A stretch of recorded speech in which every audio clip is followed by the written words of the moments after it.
Yep. Welcome to Longmont Town Hall 2023. I'd like to welcome you all to Longmont Public Media, and I thank them enormously for helping us put on this event. First, though, I think it's important that you get to meet our panelists. So why don't we start off with you, Sarah, and give us a brief introduction of whom you are and what you've done. And then we'll just go down the table. Don't forget your mic. Thank you, Nigel. Thanks for everybody coming out, and thanks to everybody tuning in, spending your Thursday nights watching a live stream. Sarah Levison, I've lived in Longmont since 1997. I consider downtown an extension of my own front yard because I just live a few blocks from here. One of the reasons we chose to live in Longmont was the vibrant downtown. I thought it was vibrant enough in 97, but things have gotten better, and we continuously improve. And I served on city council from 2007 to 2015. Prior to being on council, though, I was on a citizen representative on the city's economic development task force, which really made me think a bit differently of how business and government interact. Thank you. Kimberly. Hi, thank you so much for having me. My name is Kimberly McKee. I am the Executive Director of the Longmont Downtown Development Authority. I moved here in about 2011 with my family to take this job. I was very fortunate to move downtown as well, and I get to really experience the live, work, and play of downtown every single day. Prior to that, I ran a downtown program in Akron, Ohio. Excellent, excellent. Sean. Thank you all for coming out tonight. I'm Sean McCoy. I'm a high school U.S. government teacher at Monarch High School in Louisville. I have served prior to this term on City Council, where I'm filling the vacated seat of Mayor Peck. I served in 2007 to 2011 as the Ward 3 City Council member. And so I've served on different boards and commissions prior to that for 18 years. And, I come from a legacy of community members. My father, Tom, served for 22 and a half years on Longmont City Council. So I love Longmont. I've lived here all my life. And just want to, be here to support Longmont's goals. Perfect. Chris. All right. Thank you, Nigel. Thank you, Longmont Public Media, for putting this event together. I'm Chris McGilvray. I'm the current chair of the Board of Directors of the Longmont Downtown Development Authority. I'm a small business owner. I own Longmont Liquors on the corner of 2nd and Main, and this April will be my 12th year in business. And I'm also, I just got promoted through Front Range Community College to serve as the Dean of Manufacturing, Optics, Automotive, and Welding. And so I'm really excited. I'm super passionate about education as well. And yeah, I'm excited to participate this evening. Excellent, excellent. Marcia, and give us a little talk about urbanization. Thank you, Nigel. I would love to do that. Uh-oh. I'm Marcia Martin. I'm in my 5th year as the Ward 2 representative on the City Council, and I'm not going to tell you anything else about me because I'd rather talk about urbanization. Just like people have said, Longmont is growing up. We can't stop that, but just like you do with your children, we want it to be, we want Longmont to grow up in the best possible way. And a couple people use the "it's your backyard" metaphor. And as we become a more urban place, we're going to be more and more using the city as our backyard. We aren't going to live in cocoons in great big houses. We're going to live in the city. Places in the city, our homes in the city won't be the center of our lives as much as the city will be the center of our lives. And that means we have to be able to get around. So we've got kind of a triangle of affordable and attainable housing, public transit, and the things that make life here worth living. And today, the common thread of the two topics that we're having now are going to be they're things that make life worth living here. Things that give us a vibrant downtown and things to give us really wonderful things to do in the vibrant downtown. And I want everybody to remember that common thread, that triangle, as we go forward and get down into the details of first the Hotel Longmont, and second, the planned Center for Arts and Entertainment. So thank you. Thank you very much, Marcia. So what we're going to do here is we're going to take questions from you, the audience.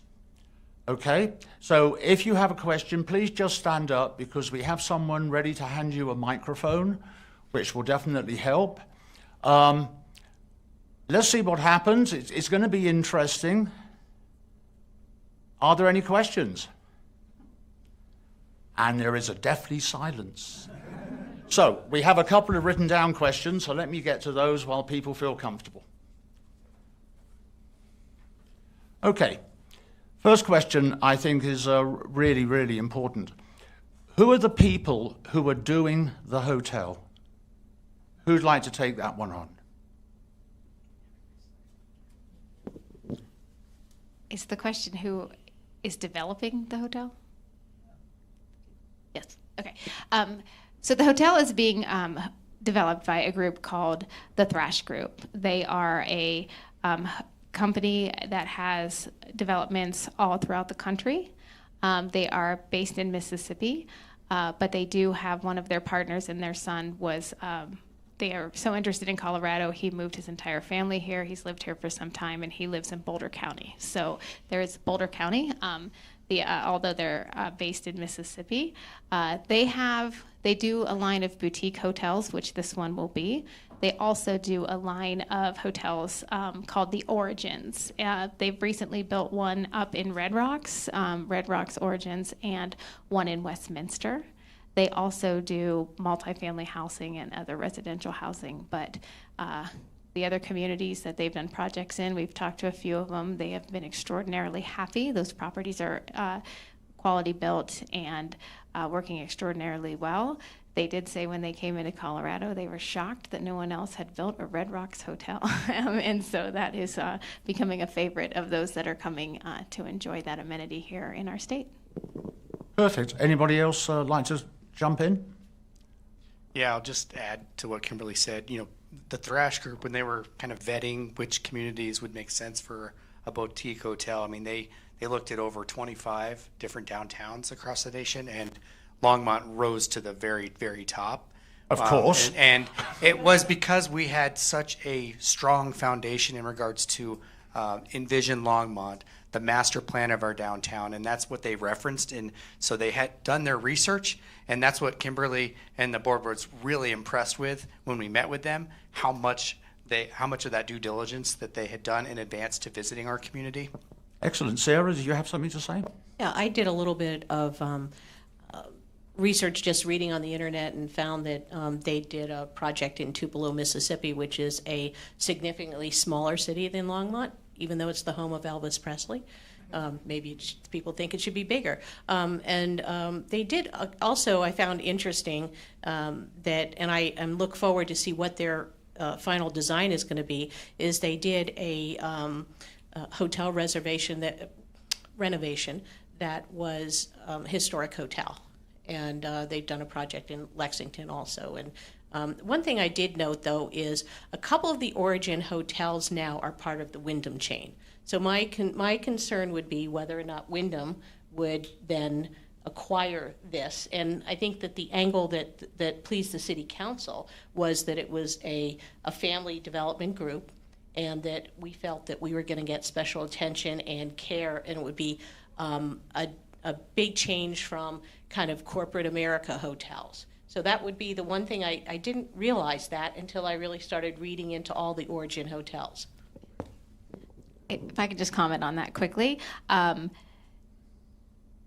They needed a brand that had a national flag, which is why they did Origins. They have made crystal clear that they do not want this to be that, which is why it's not an Origins. And they, not to throw them under the bus, but they said, we love our boutique hotel projects. That's where we live. That's what excites us. The origins are great, and we're proud of those, but our passion is our boutique hotels.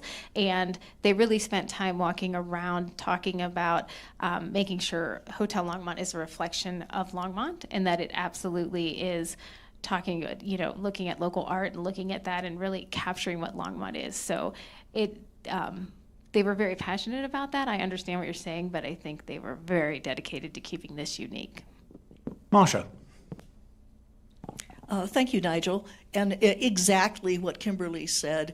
It was made very clear when they came and spoke to the city council, and we probably asked them a lot harder questions than I hope you're going to ask tonight. But they're very much interested in this hotel being part of Longmont. And I want to make sure that we understand how this hotel is differentiated from any hotels that there are in Longmont. With one exception so far, all of the hotels are essentially extended stay, lower tier, limited service hotels. You may get an orange juice and a bagel in the morning for breakfast, but they don't have restaurants, they don't have room service, they don't have any of that stuff. We have one full service hotel, which is the Garden Inn, Hilton Garden Inn, over on Martin Street. It's Longmont's very first full service hotel, but it's still, it's not a luxury hotel, it's not a boutique hotel, it is one of a chain of hotels, even though it does have local ownership, and those local owners are very much engaged in our community. So we don't really have anything that is special Longmonty as a place to stay, and because of that, a lot of Longmont's higher end visitors, people who are here to do business development, people who are here for weddings, because that's just where their family lives, all of those things like that. Those people are going and staying in Boulder's boutique hotels. Well, we don't want them to do that. We want them to stay in our boutique hotel and spend money in our downtown and find out what a wonderful city we are. And so I think that everybody needs to understand that this hotel is different, and it's been in the DDA's plan for a long time, and we finally found the right match. I'm going to add something to that in regards to what Marcia said about being in our master plan for a long time. I brought with us from 1985 is when the first vision was for a boutique hotel in our downtown, and it was fascinating when Kimberly and I were reading through this. So this is 30 years in the making. We had our master plan from 1995. And so boutique hotel was right at the top in regards to community need and interest. And our master plan was through engaging all stakeholders. And so we went through that entire process again with redoing our master plan and kind of going through that process in 2017. We were stunned by how similar the 2017 master plan was to the 1995 master plan. And the boutique hotel was one of our top priorities identified from our community. And so it's quite special to be in this place, to where we are at this opportunity where we have somebody that is so passionate about our community and sees the same types of vision that we see. Excellent, excellent. I do have a follow-up question. Did they find us, or did we find them?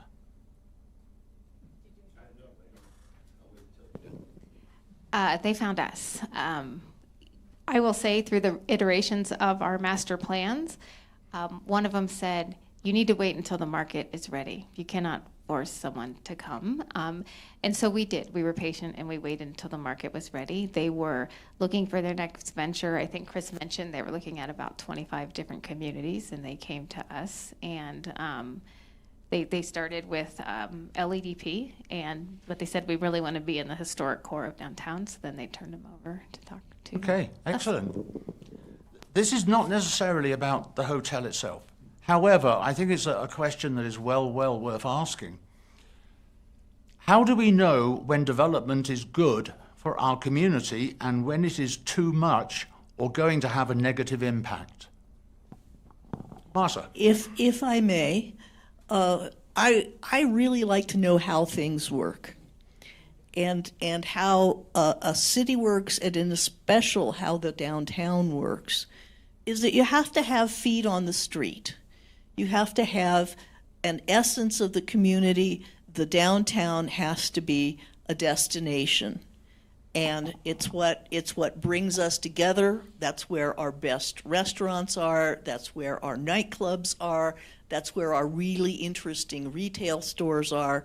And yes, that's where visitors to this place will gravitate to and enrich the community with their personalities, their understanding of our city, and their money. So the thing is, an organization like the Thrash Group that makes a business of understanding that market and that dynamic really knows when a city is ready and when it is an opportunity and when it's going to be good for a community and lift it up. And that's now. Just like Walmart knows where to put the diapers with respect to the Pepsis. You know, it's one of those things. You learn by experience. Excellent. Yes. Well, thank you, Nigel. There it is. So back to your first question, I kind of wanted to say I don't have any specifics about this particular hotel because I was not on council when it was brought forth and everything. But this past week, I was in Washington, D.C. at the National Congress of Cities through National League of Cities.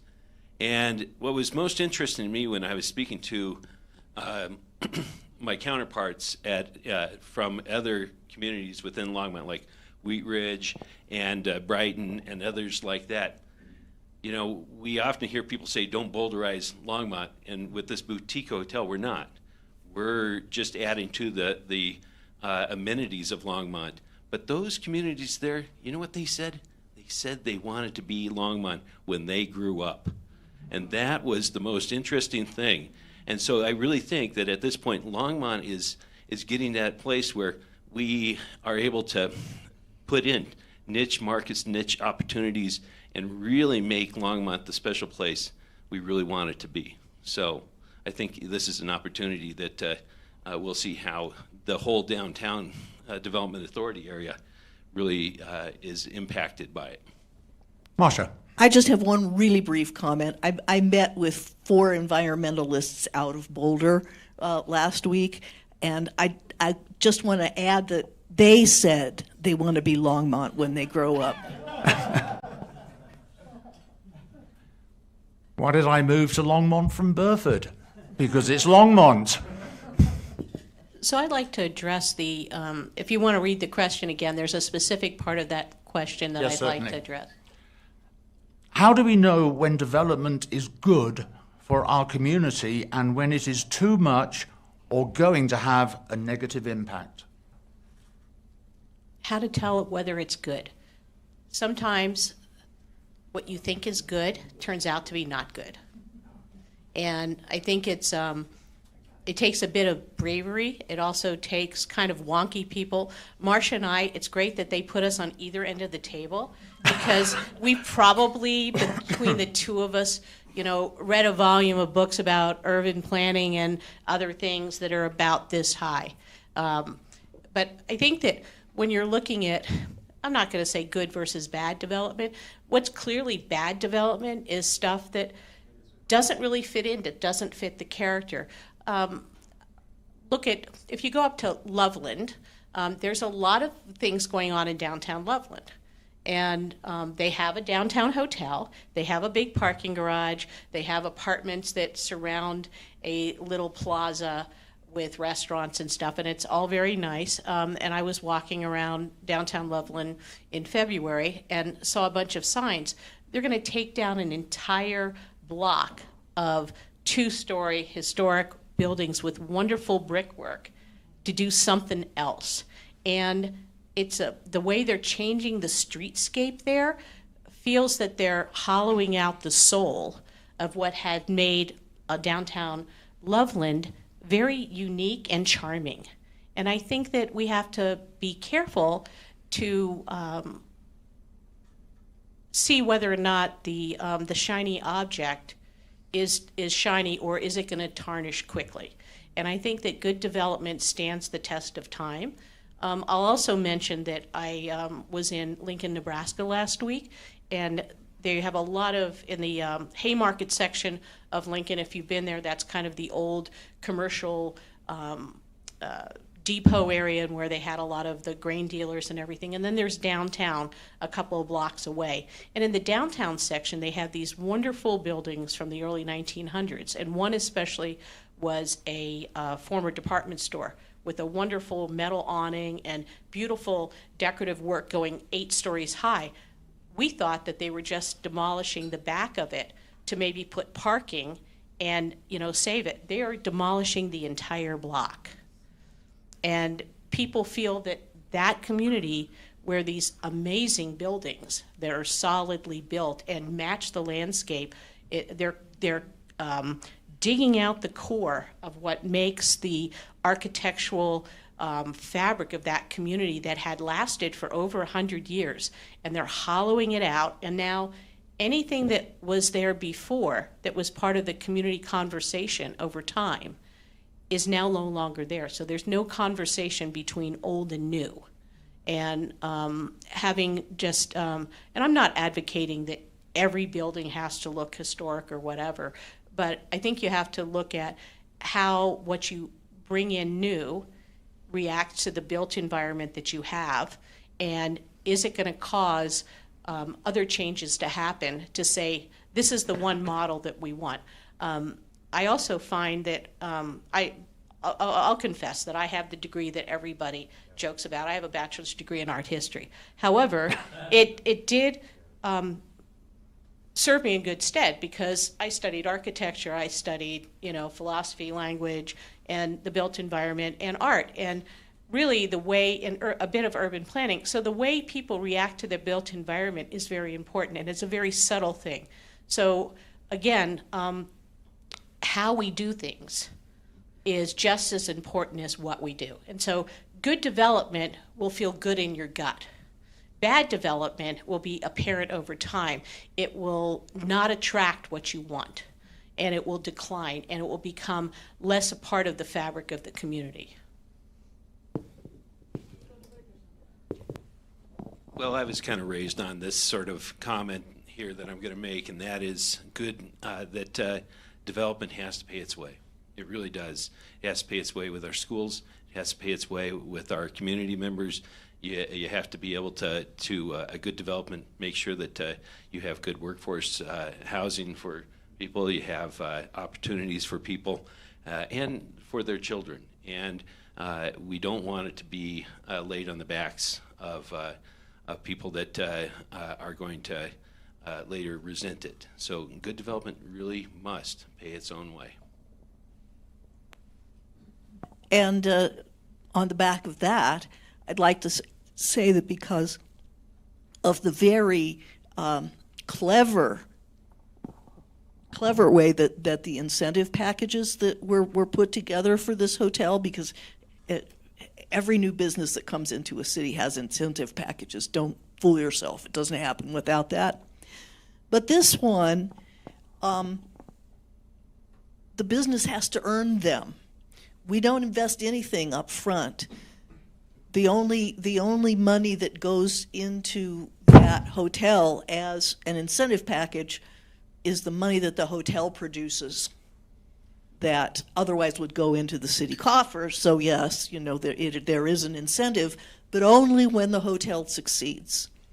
And therefore, they're not only really, really, really working to succeed, but if they don't, they won't take any of our money with us when they go.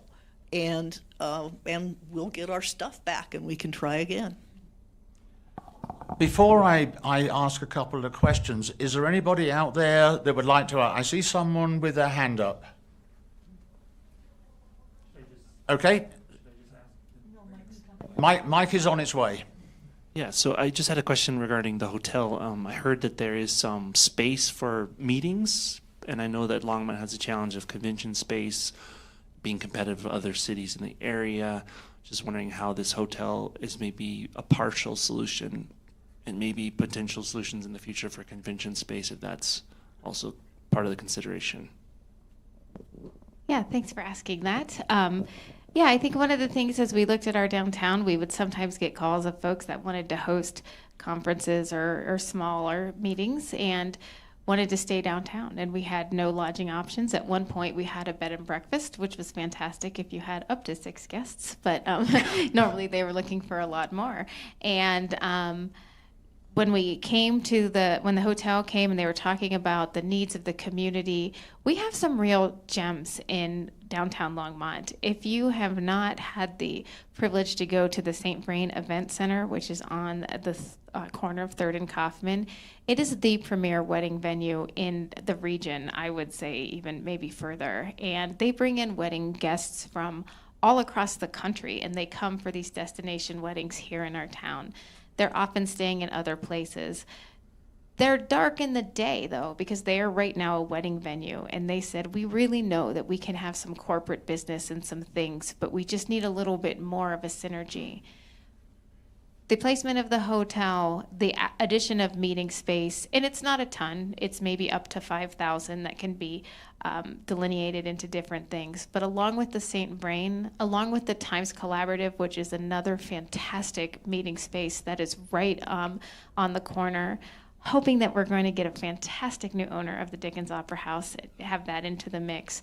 The Elks Lodge, which they will tell you is the largest dance floor that you can have here in Longmont, and the Callahan House, the beautiful historic Callahan House. We really have an excellent value proposition to bring meetings and groups and things like that to our town, to keep them down here, to keep them in a walkable environment where they're spending their money and they're enjoying their time. So it is, yes, all part of a much larger vision. We have been woefully missing group travel, and when the plaza closed, it left a void. And even when the plaza was open, it was kind of like stuck in 1980 if you had been there. And so people want to travel differently. They want to have meetings differently. And the days of staying in one room and sitting there the whole time are gone. People want to experience communities. They want to walk around. And so we have a huge opportunity here, and the hotel was a key piece of that. Thank you for asking. Yes. Yeah, and I'll just add, one of the non-negotiables when we had the discussion early on was a rooftop restaurant. That was like a must-have because that's going to be such an extreme value add to the downtown. And, one of the things that spelled out, again, I always kind of go back to the master plan because that is our guiding light. If you attend a LDDA board meeting, all of our discussions, all of our priorities, all of the decision-making aligns with that master plan. And, one of the things that we are really passionate about as it regards to, preserving the character is also preserving open space. And one of the ways that we're preserving the open space is to really look at parking lots, the underutilized lots within the downtown as sites to do vertical development with, to get creative, and how that adds sustainable revenue long-term within the city.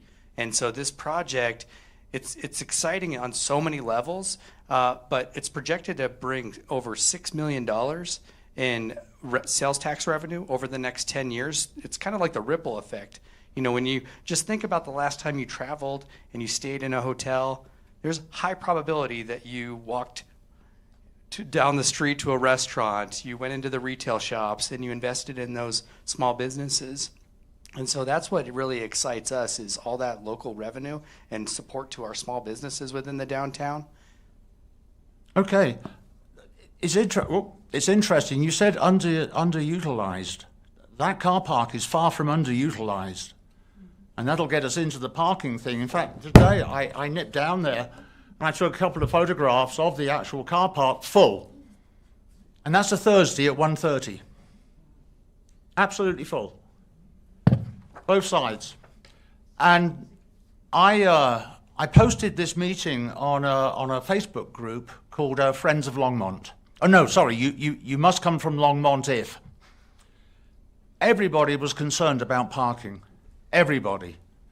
One guy did make a funny remark. He says, why does Longmont need another boutique hotel? We've got the Lamplighter or whatever it's called. How are we going to cover parking? I mean, how many spaces do we lose, et cetera, et cetera? If someone would like to fill in on this. Yeah. I'm going to jump in first. I'm sorry. Thank you. I'm going to jump in first because the other hat that I wore in one of my past lives before I was on council was part of the leadership of the Historic Eastside Neighborhood Association, which is basically our boundaries are the mid-alley of Kimbark to the west side of Martin, 3rd to 9th. And I did talk to a couple of my neighbors about this issue, and one of them pointed me to an email exchange that she had with our city planner, Ben Ortiz, who admitted that we will lose a net 40 or more parking spaces to what is there right now. There is a really big concern around how many parking spaces there are and the perception that there is no parking. I freely welcome people to walk a couple blocks, park in front of my house. In fact, as a residential property, it's actually good to have people walking into the neighborhood and parking their cars because, number one, they feel safe, but it also makes the neighborhood safer when there are people around, eyes on the street, feet on the street. However, people are still not using the parking that we have. And I think that when you're the short term, when the hotel is being built, we will lose all of those 117 spaces. So I think that for both the east and the west side and the people that work downtown and live downtown, there has to be some kind of a firm plan. And I think that having neighborhood engagement will go a long way. And also to make sure that we have, I know we're working on wayfinding on parking, but again, as much as you're doing to get the hub full, to let people know that there's parking by the Roosevelt Place apartment buildings, people don't seem to use the structures.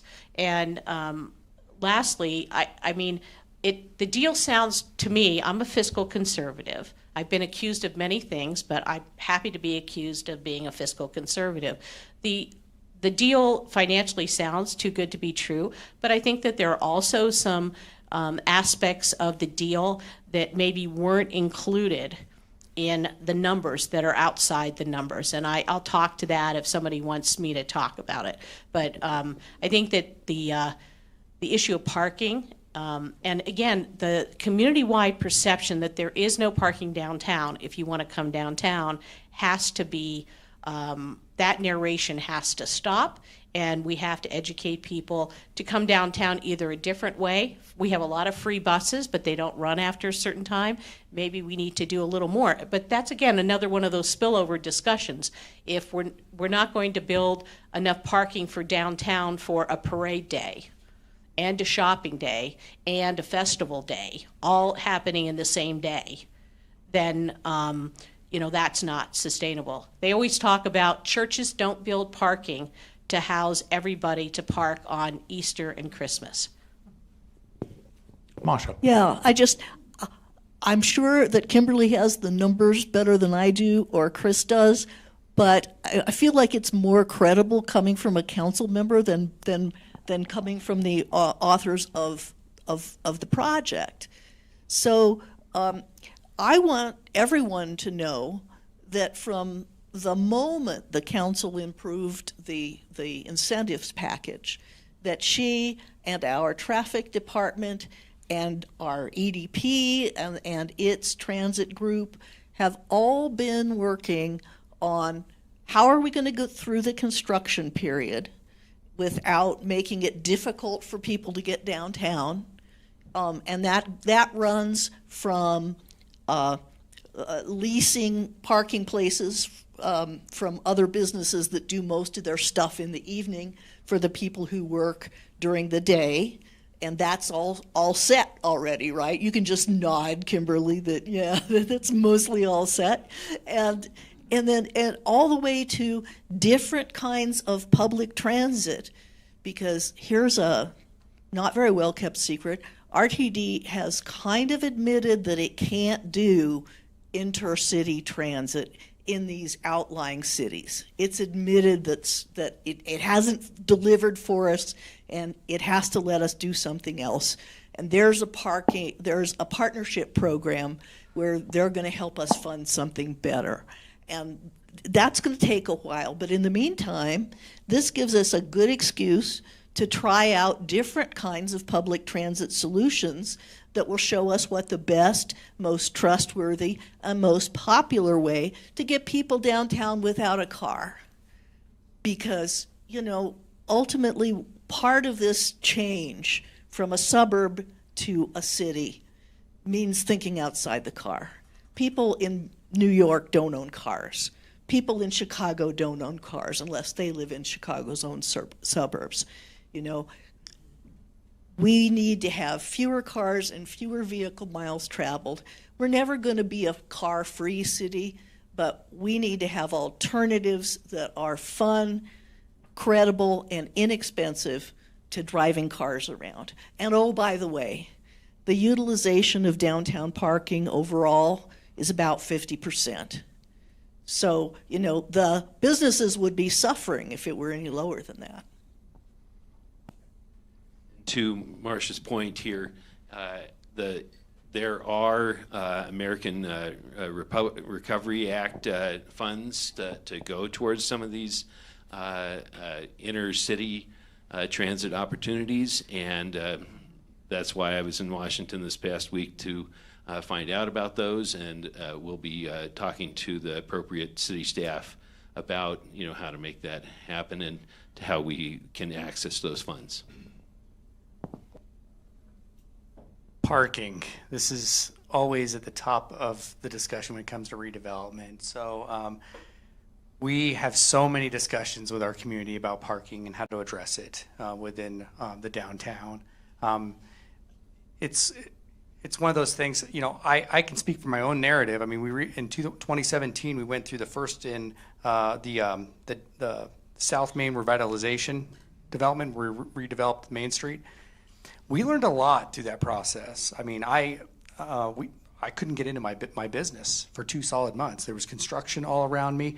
The LDDA, the staff, did tremendous work with communicating and marketing, so the downtown was prepared in handling this. And so we're thinking creatively. We're having a lot of discussion about creative ways to support our downtown small businesses during this process. Parking's always a challenge. And so it's something that, we continue to have conversation on. Every 3 years we do a parking study. And we've spent thousands and thousands of dollars studying parking. And, to Sarah's point, we don't have a parking problem. We have a perceived parking problem. If you walk 1 block in either direction of the downtown, there's plenty of spaces. But again, and I'm just as guilty as anybody, when I go to the pump house, I expect to park right in front of the pump house. And so that's what we deal with. It's a perception versus reality. I can understand that, but where did the 50% come from for utilization? How did they work that out? Was that done over a 24-hour period? Yes. So Okay, that would explain it. No, well, so we just commissioned our 3rd parking study. Our first one was in 2016. Our second one was in 2019. Our third one was at the end of 2022. They take several days, a Thursday and a Saturday, and they go all day on all of the streets, public lots, private lots, and they monitor who's staying, or how many cars are there, how long they're staying, are they staying over their duration, is there enough turnover within these lots. And so we looked at that over 2 days, and we've benchmarked it over 3 years. System-wide, we have 50% of our parking system that is still ready to be utilized. Sorry, that's system-wide. That's not referring to that one car park. That one car park was, I can look, but I think consistently, when you look at every 2.5 hours, it was in the 50 to 75% utilized.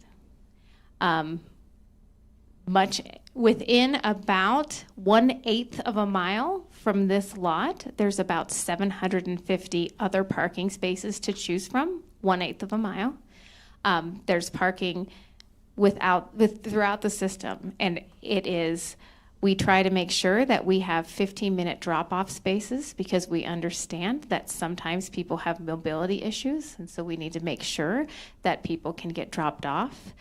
We have great businesses that have deliveries and have pickups. That's why City Council has allowed people to stop in the alleys with their flashers on for up to 25 minutes to do those things.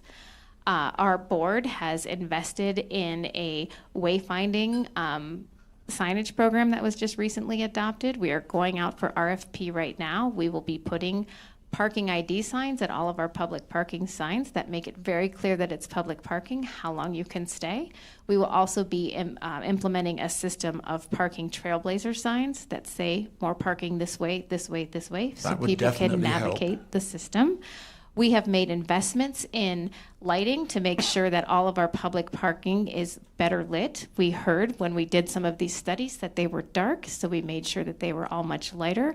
We added the string lights along Main Street, again, not only for ambiance, but for safety. So if you do have to walk that block or so, we just implemented our first round of cameras in all of the alleys, and we will be adding them all to make sure that there is a level of safety and I don't want to say that those will be monitored, but they will be there. We've heard from our peer cities that has really helped as a deterrent of bad behaviors, and it adds another level of safety. So we are looking at this from top to bottom. We are looking at ways that we can get people through our parking system to use our land that has been designated for parking and to get them safely from one spot to another.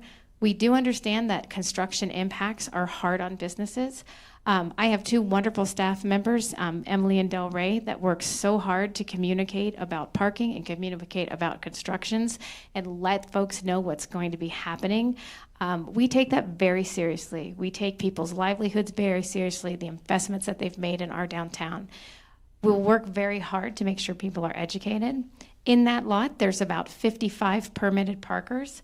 We are moving about 23 of those to the city lots at St. John's. They're all public sector employees. The board approved last night for us to start lease negotiations. We've been talking with the Elks Lodge. They have 3 rows of parking that are extraordinarily underutilized. They'll tell you that. To lease that for our other parking permit holders, that's about 55 of the displaced folks that are happening. So we are taking this seriously. We are working very hard, and we will do everything we can to make sure that it is that people are educated and can find other parking. Right. I only brought it up because it was the most asked question and the biggest worry of a lot of people. When our producer and myself, T.G. Lewis, walked down Main Street, popping into the businesses, they were incredibly worried about how are their customers going to drop off a bicycle. You know, that's not something that you want to start trying to wiggle through town. I mean, I used to be a cyclist, so I know. Mind you, I was dangerous, and it explains the scar on my lip. But that's the reason. We're getting very close to break time. Yeah, I just want to add to what Kimberly said is, one of the things that we committed to the current permit holders who purchased a permit are guaranteed a permit after the project. And we'll have enough spaces to follow through on that. Okay. Oh, I did have one quick question. How many rooms will this hotel have? How many stories?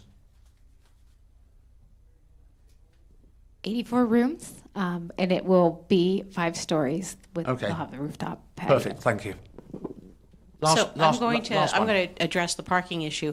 So I think from hearing, we're all in agreement, and we're like the booster for knowing that there's parking downtown.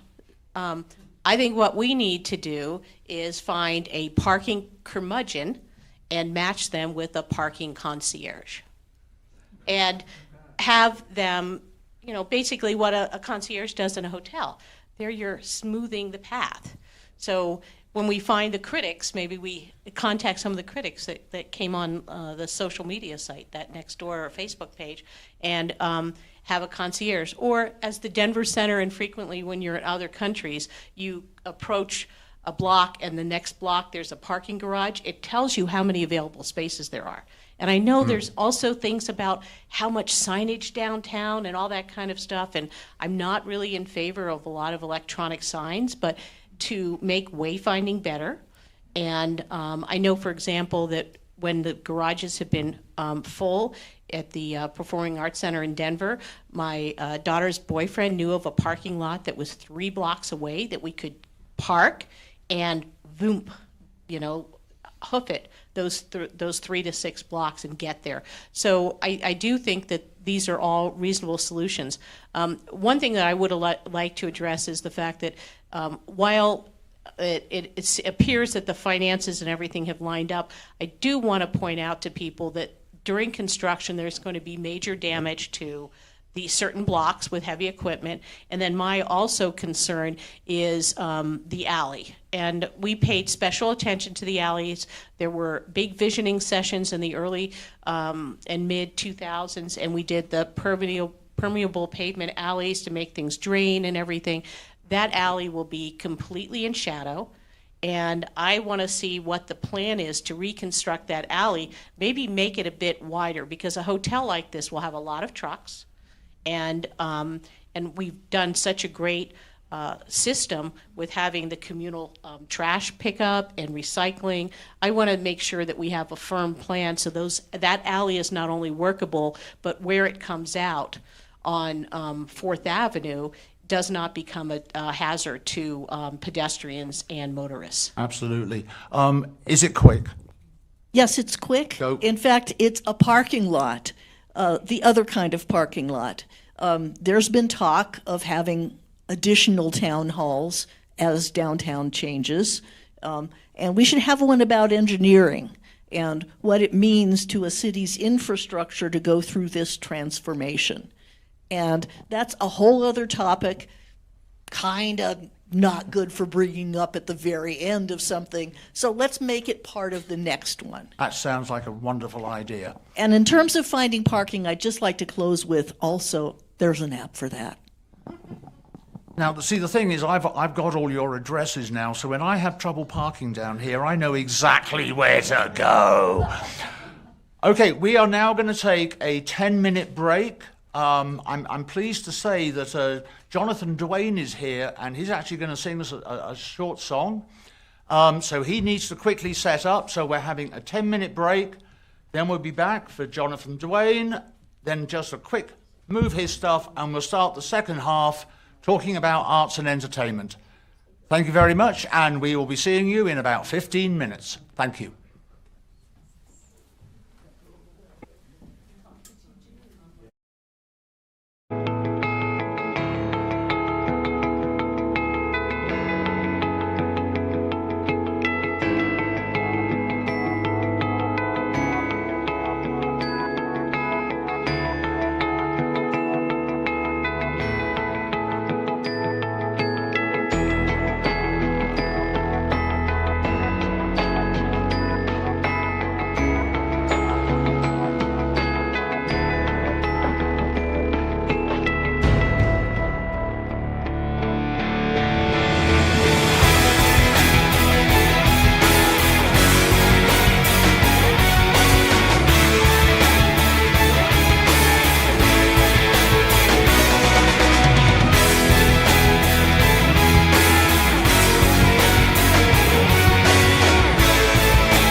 Welcome back, everybody.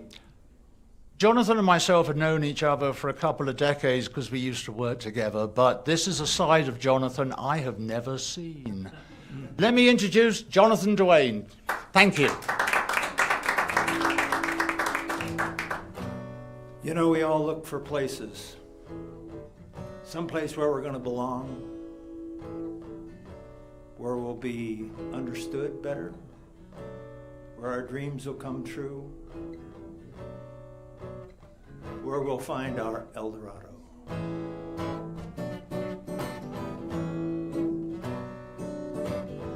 Look for the streets, for they are lined with gold. Conquistador is growing old, and still he keeps a searching, and still he wants to go. Exactly what he's looking for, he really doesn't know. El Dorado, El Dorado, El Dorado.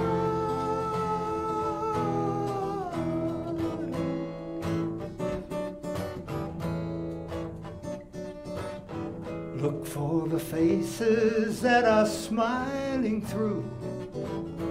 Did you know that they're expecting you? And when you finally get there and you finally arrive, tell everybody there the dream is still alive. El Dorado, El Dorado, El Dorado.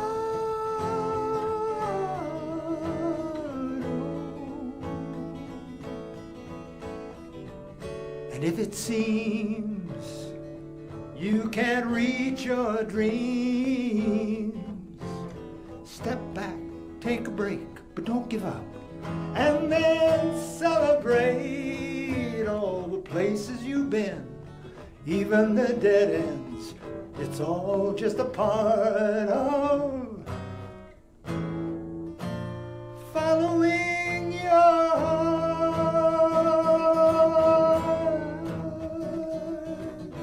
So keep on pushing through the heat and the cold, getting everything you want. It's way oversold, and when you think about it and you see it from afar, all you ever really have is only who you are. El Dorado, El Dorado, El Dorado.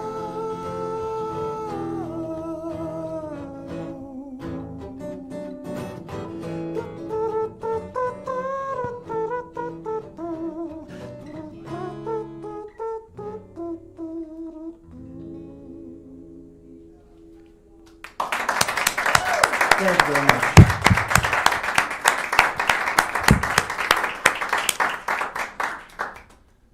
I never knew you could sing, Jonathan. We're going to take a very, very, very short break now, just as we quickly clear all of Jonathan's equipment to the side, and then we will be talking about the importance of arts and entertainment.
Welcome back to part two. Today, there's a second part.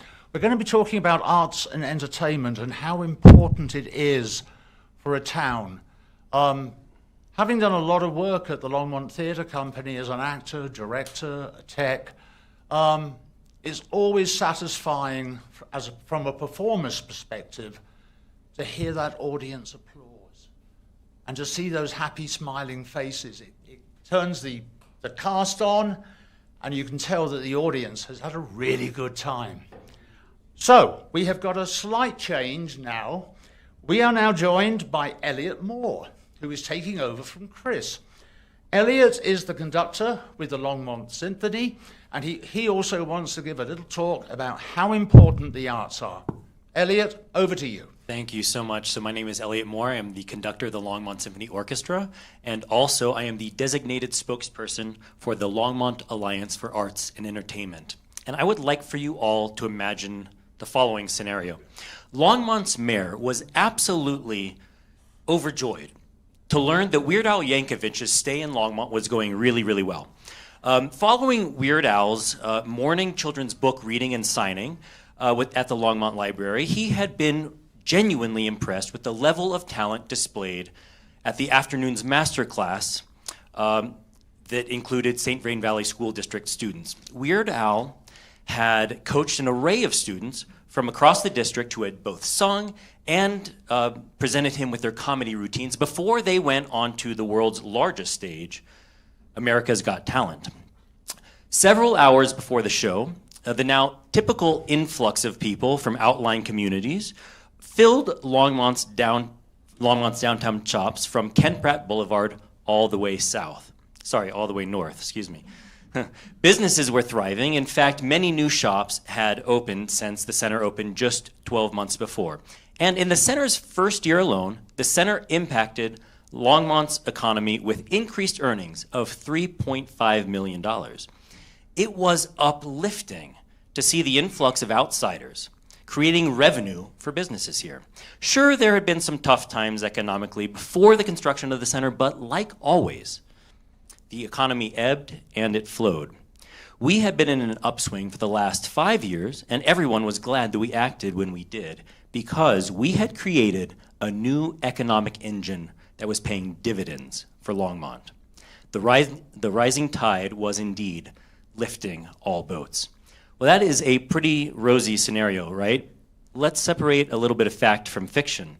Fact, not only is the center expected to bring people in from outlying communities, but according to the study, Arts and Economic Prosperity 5, the people from outlying counties paid over double what the local residents paid. The study also found that the typical attendee spends $31.47 per person per event beyond the cost of admission. And what that really means is that for every 1,000 tickets sold, $31,000 is injected into the local economy. Here's another fact. The center aims to have a robust educational component for our area's youth that every single performer, production, and performing organization will adhere to. The center will serve our diverse community with equity and inclusion, and it would present world-class performers from many cultures and many genres. The promise of social equity and inclusion for Longmont's children through free and low-cost access to the arts would be realized through educational initiatives. Here's another fact. According to projections from Johnson Consulting, the Center for Arts and Entertainment in Longmont is expected to impact Longmont's economy in the first year alone with increased earnings by almost $3 million plus $500,000 in sales tax and hotel occupancy tax revenues combined. In other words, the center has the potential to both improve the quality of life for Longmont residents and directly enhance the economic growth of Longmont, which is precisely, by the way, why the Longmont Economic Development Partnership Board voted unanimously last month to support this endeavor. Though I want to cut to the chase, how much would this cost, and why on earth would anyone vote to raise their own taxes? The center would cost $80 million. We are proposing that the private sector raise $35 million over 5 years and that the remaining $45 million be raised from a bond issue. The critical part of all of this, and what makes it stand really in stark contrast from something like Fast Tracks, is that until the $35 million is raised, Longmont will levy no taxes and will issue no bonds. If we do not raise $35 million in 5 years, the people of Longmont will not be taxed. There won't be a center. If we do raise the $35 million in 5 years, this means that the public will see the interest and they will see that the support for the center is real.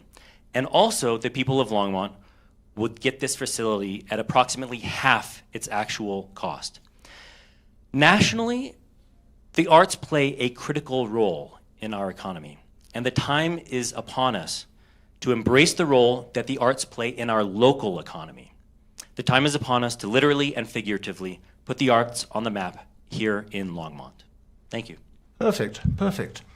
Now, we've all been hearing a lot about the Arts Centre.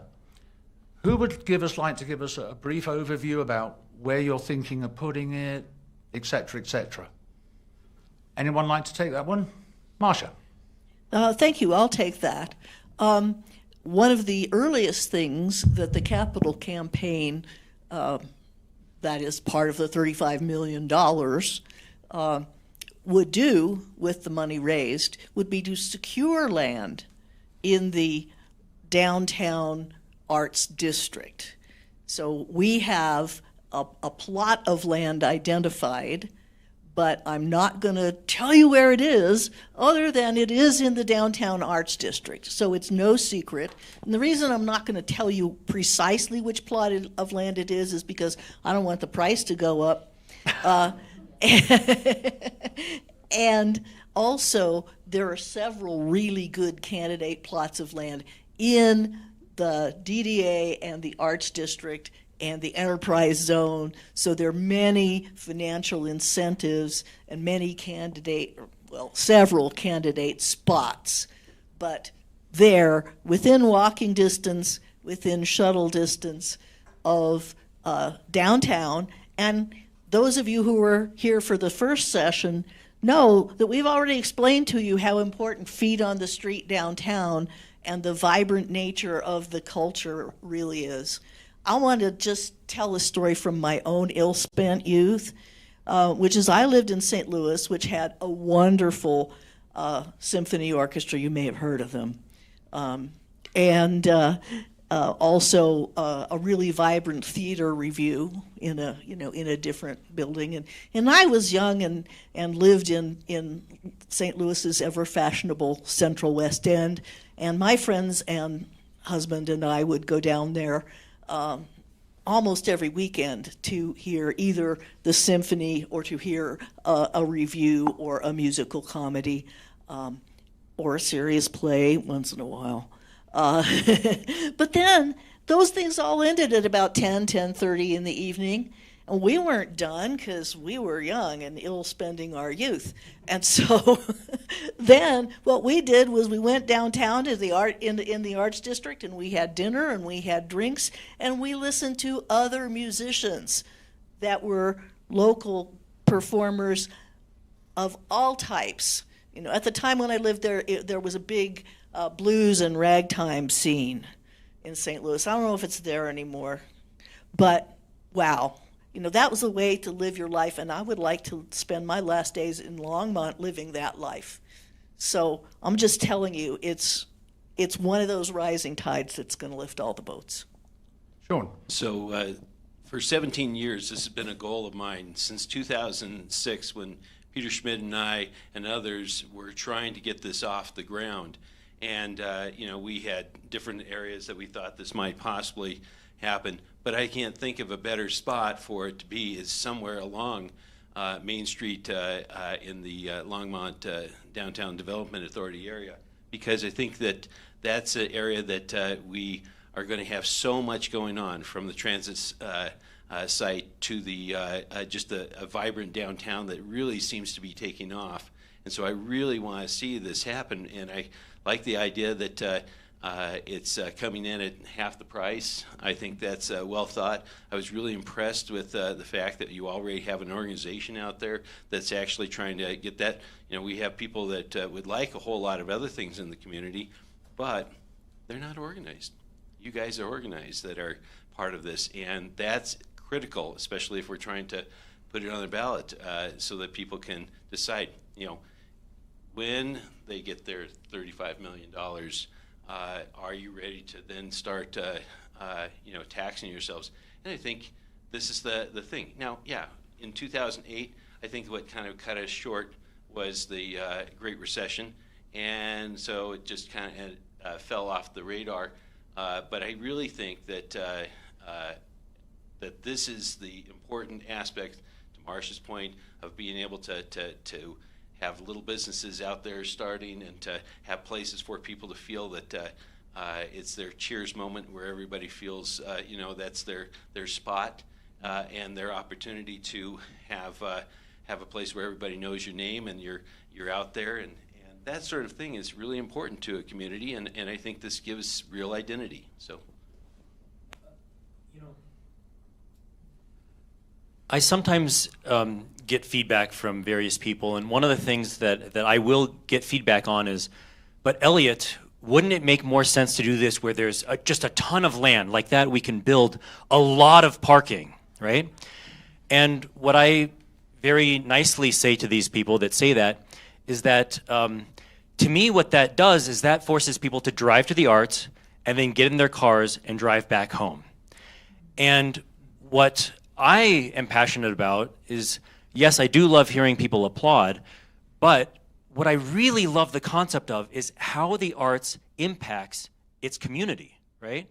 And so when it's a walkable type thing and it's somewhere along the Main Street corridor, what can happen is it becomes a walkable thing where you can go see a concert.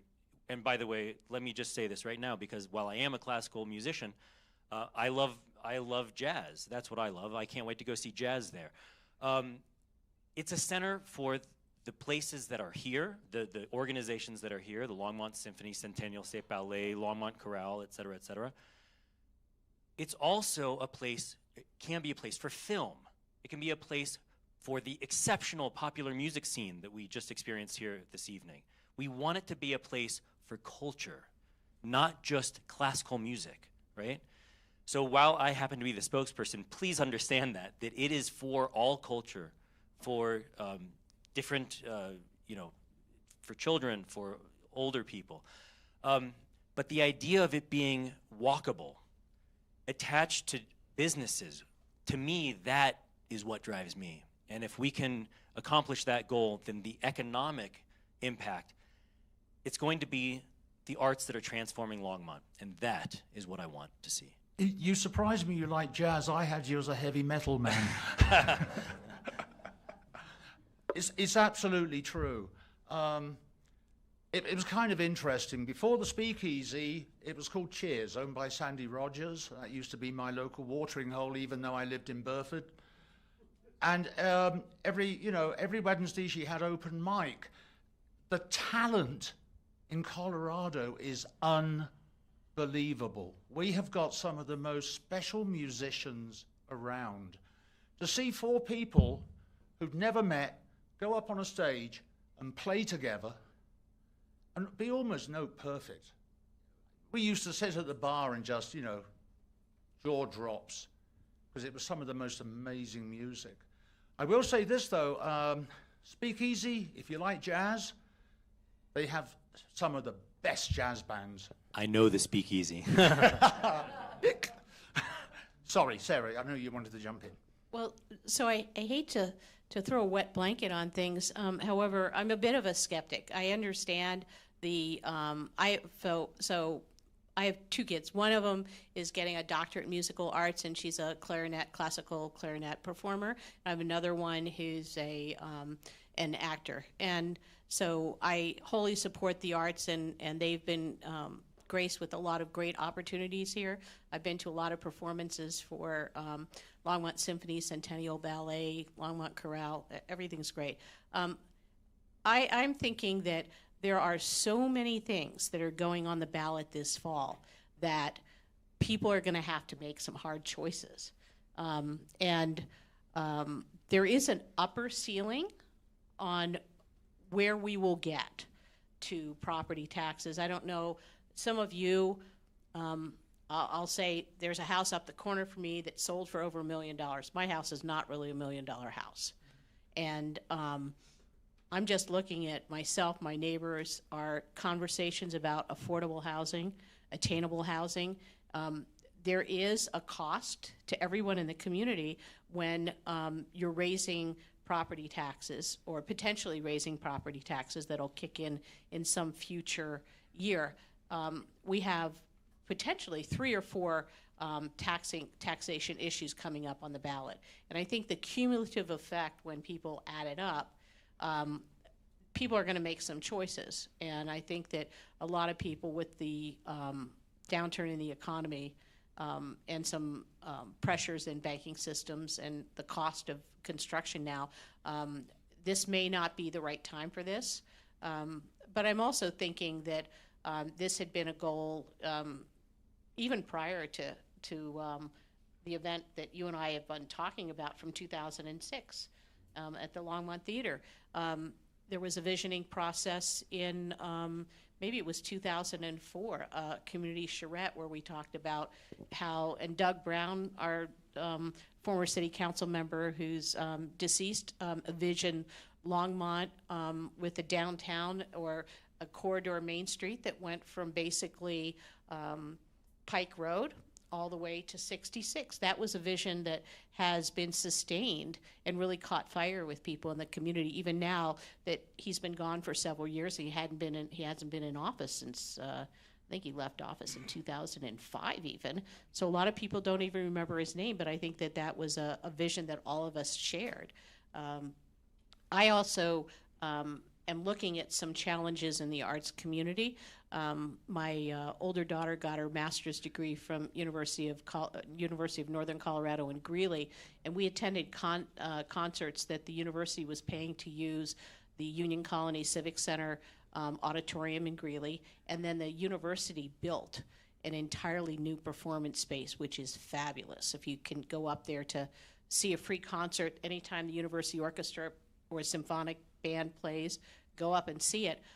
I am just wondering, with the competitive environment between Denver and Fort Collins has the Lincoln Center. There's the Greeley. I'm just wondering how many people and seats they have for all those performances that are coming in. And I actually took a look at what the requirements are if you wanted to rent the Civic Center Auditorium in Greeley, and they have charges just for them to handle the tickets at the door. And so I'm looking at, what price point are we looking at for people? And frequently we go down to Denver for performances, and we're the typical suburban people. We go in, we park in the garage, we walk from the garage to the theater. We don't really do anything afterwards because it's 11 o'clock and we got to get home. So I'm thinking, I'd like to maybe see a little bit more of what the market share is. Denver Center has an amazing marketing budget. If you turn on any station, you'll see they'll be running ads for something on Sunday night when the show has already started and the run ends on that Sunday. So I'm just looking at what we have in the community already and making sure when we're building something that we're building something that's, could bring in some of those larger shows. I did take a look at some other communities. Greenville, South Carolina has a municipal-owned performing arts center. However, that was built years ago. They didn't build it from scratch. And they have a market area of about 500,000 people in their area within 20 or 30 miles, plus a university. So I want to say where we would fit in the competitive environment if our arts and entertainment center is going to be something that fits a part of the market that doesn't exist. So I wanted to see a little bit more pro forma, and I could probably make a good guess of where it could be located, but I was told not to mention that. I would like to jump in just a second, then I'll let you guys talk. when I started directing at the Longmont Theatre Company, being a director was different from being an actor. Being a director, I was actually able to meet our audiences. If you put on the right entertainment, I guarantee you will get people from Fort Collins, Greeley, Loveland, Boulder, and Denver. And I spoke to many. And in fact, when I directed Narnia, I had 2 people from Russia make it. Now, I've got to be honest, they didn't come just to see the show. They were actually visiting Longmont because Longmont has such a good reputation, and they wanted to see how we actually worked in Longmont. They were brought along to the theatre, saw the show. I chatted with them via a translator. Amazingly, 2 weeks later on closing night, they came back. That meant the world to me. Really did. Anyway, sorry, that's just me reminiscing a little bit. Guys. There are many issues that you've brought up, so I'll tackle maybe one. So you mentioned a lot of different communities, and Loveland, Greeley, Fort Collins, Denver. I could mention Arvada. There are places that people go. First of all, you, like, by the way, me, and I'm sure everybody else in this room, we're taking our hard-earned dollars and we're investing in somebody else's economy. That's the first thing, okay? So what this proposes is let's bring people from outside and have them invest in our economy while keeping it cheap for people who actually live here. That's the first thing. The second thing is, and I'm reminded of my dear friend who passed away recently, Harvey Yoakum, whose good friend was a guy named Kenny Pratt. And he would tell me often about his friend Kenny Pratt and how Kenny had a map in his office of the Front Range. And he said, Harvey,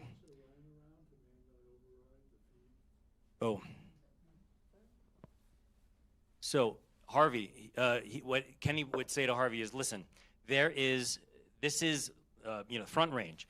And if you look, Longmont is the center. People will come from all around to go to Longmont.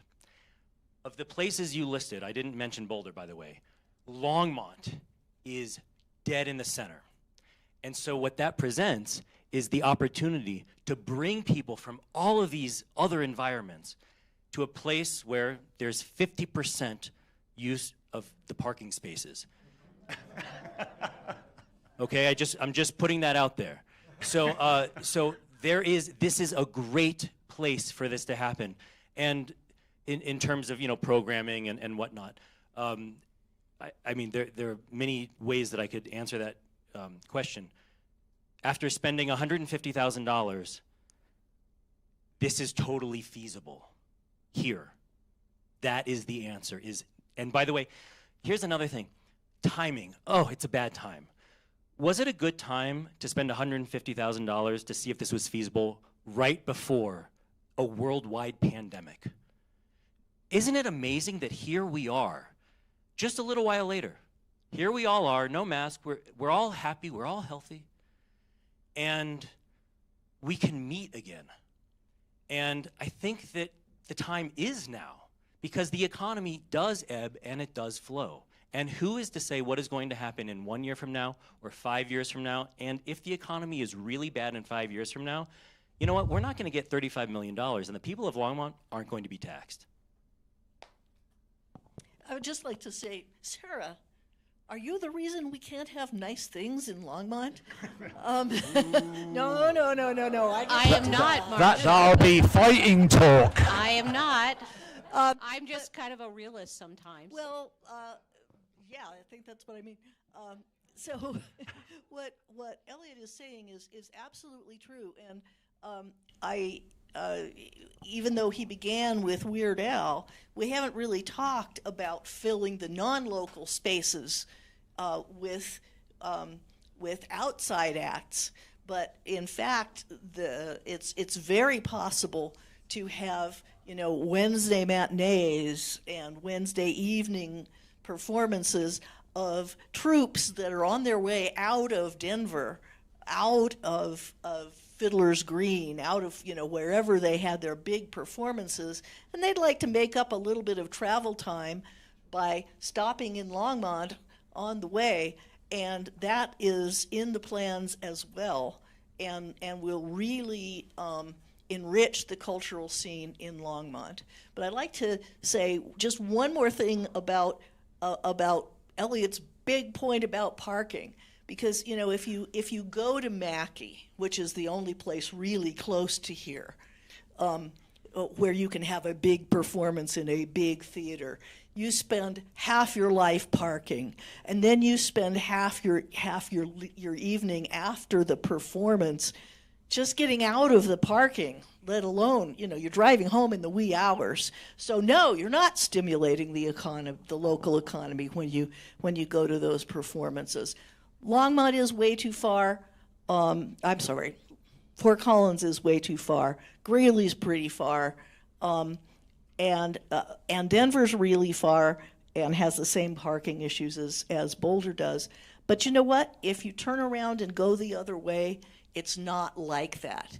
Coming to Longmont is easy, and Kimberly and her team of downtown planners are making it easy to park on the periphery when you drive here, and then shuttle around and get back to your parking spot that's on the periphery after you're finished playing downtown. So, we've got a really sweet setup by putting this downtown and making this one of the downtown amenities. And that's all I'm going to say. Okay. Sean, I believe you will be finishing. All right. So, my wife was on, Maureen was on the Longmont Council of the Arts as its director, and they worked very hard to bring in that pillow tax.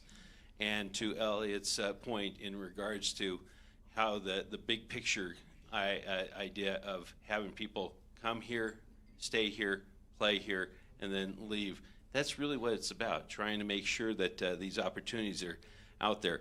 And I don't know that we won't see an amazing, renaissance of businesses that are associated around this that want to be close to it.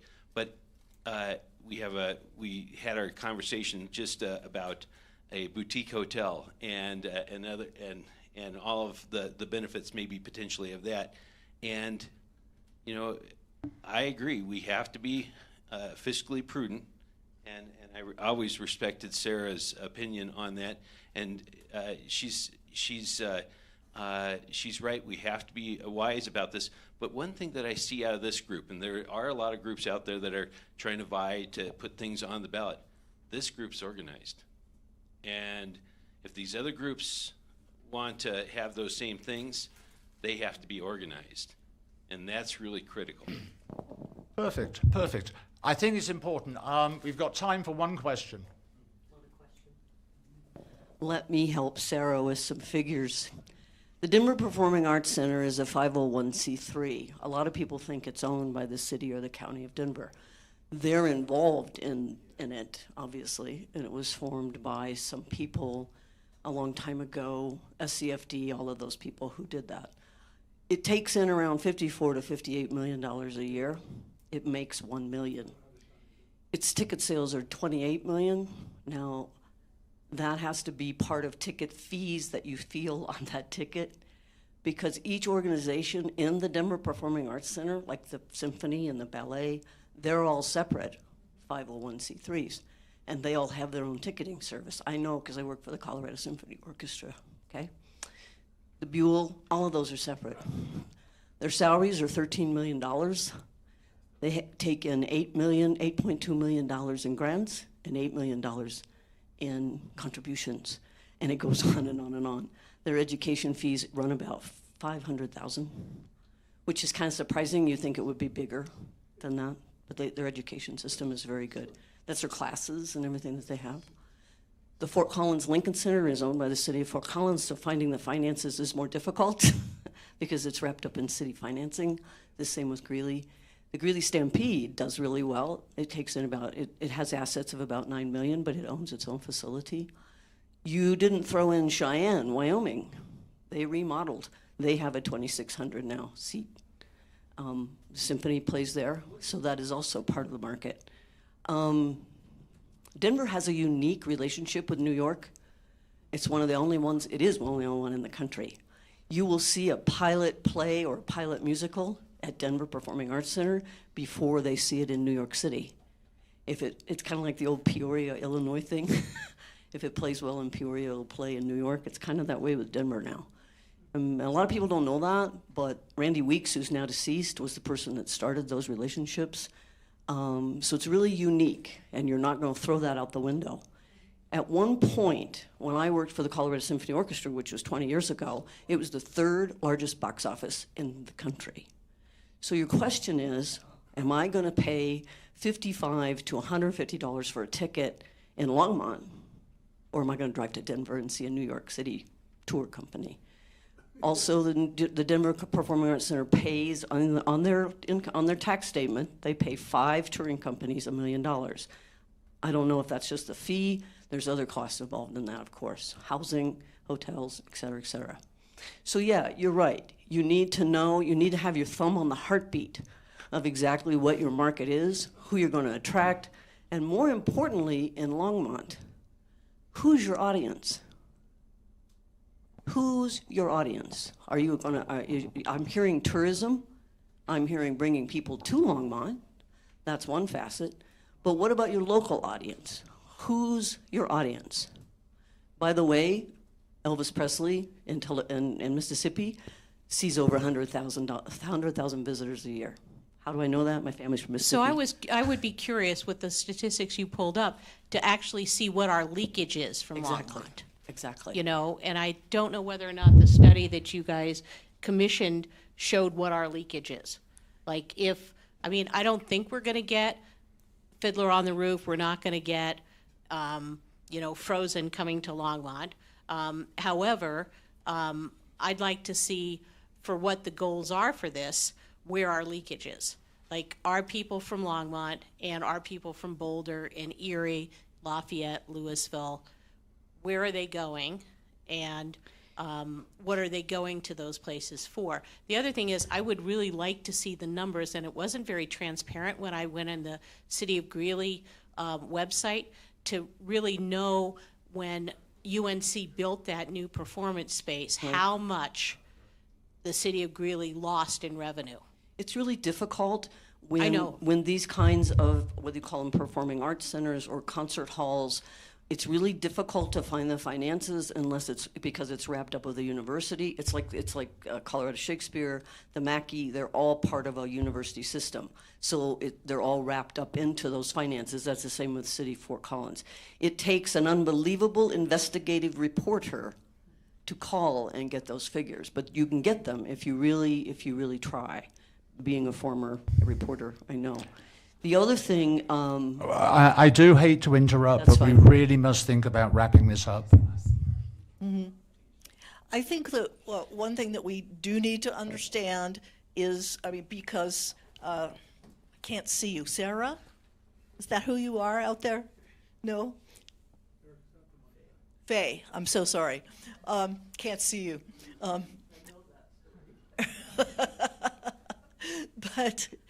But the finances are not analogous that what we're looking at. First of all, this theater will be owned by the City of Longmont and operated by the City of Longmont.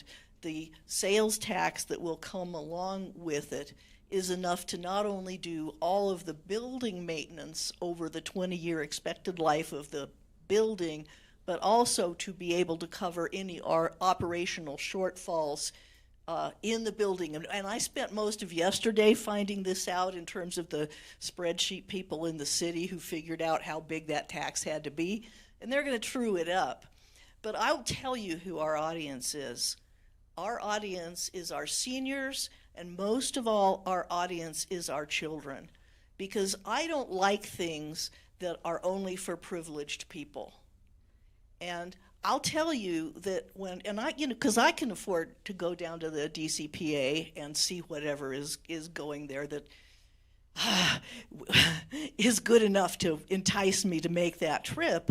And it takes me, I have to rest all day the next day, right? Because you take a long time getting down there, you take a long time parking, you walk, and then you have to go home once all the other cars clear out.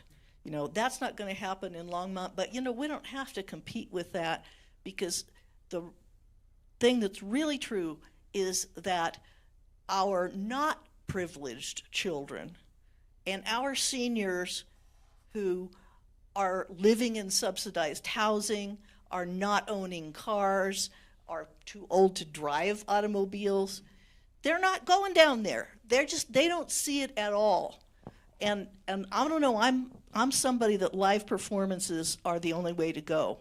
You know, as far as, you know, recorded stuff is just noise for me. So those people, especially those kids whose parents are working 2 jobs apiece, don't ever get to go. And I will tell you more than that, which is that seeing a symphony orchestra perform can be a life-changing experience for one of those children. And if those performances are here, then those children can go the next day and talk to Elliot himself. So that's who our audience is, and I think we ought to be willing to pay a little bit for that. I totally agree. And I do apologize, but we're way over time, and it's probably time to call it quits for this particular meeting. I do hope that we all get to do this again sometime. Anyway, thank you very much, Sarah. Thank you very much, Kimberly, Sean, Elliot, Marcia, and there's someone else out there.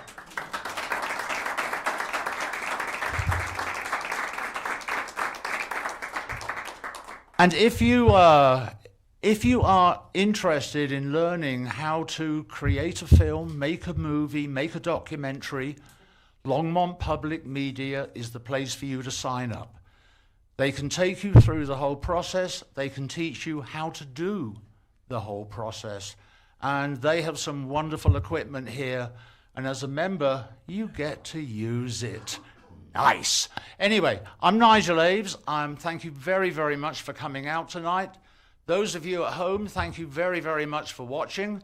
Hopefully, we're going to get this broadcast a few times. I'm sure T.G. Lewis, our producer, will edit some of the things I say out, but that's okay. Anyway, everybody, thank you so much for coming here. Peace. Farewell.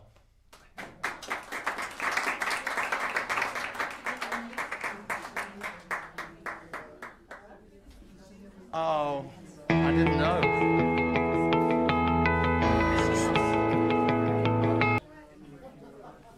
I didn't know.